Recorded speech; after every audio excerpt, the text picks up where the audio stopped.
एक नेक बाप की मजबूर लड़की की सबक आमोज कहानी। एक आदमी जिसका नाम रहीम था, जो बहुत नेक और शरीफ इंसान था, जिसने कभी अपनी जिंदगी में किसी गैर औरत को बुरी निगाह से नहीं देखा। उस आदमी के घर की हालत बहुत खराब हो गई थी। नौबत यहाँ तक पहुँच गई कि घर में फाके हो गए। उस आदमी की एक जवान बेटी थी। जब फाके हद से बढ़ गए तो वो लड़की अपने छोटे बहन भाई की हालत देखकर बहुत परेशान होने लगी। उसके दिमाग में तरह तरह के सवाल उठने लगे। उसने सोचा कि क्यों ना मैं घर से निकलकर किसी काम की तलाश करूं, जिससे मैं अपने घर वालों का पेट भर सकूं। उस लड़की ने ये सोचकर घर से बाहर अपने कदम निकाल लिए और काम की तलाश में बाजार में निकल पड़ी। कभी किसी के घर में काम मांगने गई तो कभी किसी की दुकान में, मगर किसी ने उसे काम नहीं दिया। वो थक हार कर अपने घर वापस लौट आई। कई दिन तक रोज वो ऐसे ही काम की तलाश में घर से बाहर जाती और शाम को थक हार के घर लौट आती। जब कहीं भी उसे कोई काम नहीं मिला तो वो लड़की गलत कदम उठाने पर मजबूर हो गई।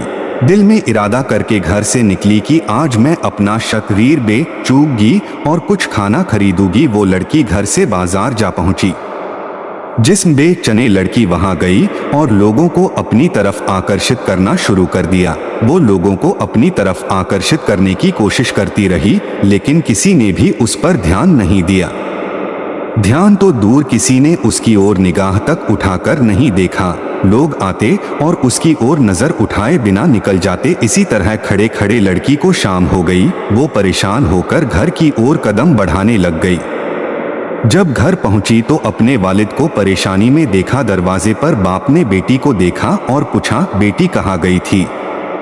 इस्लाम से पहले औरतों की जिंदगी कैसी थी? लड़की अपने वालिद की बात सुनकर उनके पैरों में गिरकर रोने लगी और माफी मांगने लगी और फिर रो रो कर सारा माजरा बयान किया कि अब्बा हुजूर, मुझसे अपने भूख से बिलखते हुए भाई बहन की हालत देखी नहीं गई और मैं मजबूर होकर जिस्म बेचने गई थी, लेकिन एक भी आदमी ने भी मेरी तरफ नजर तक उठाकर नहीं देखा।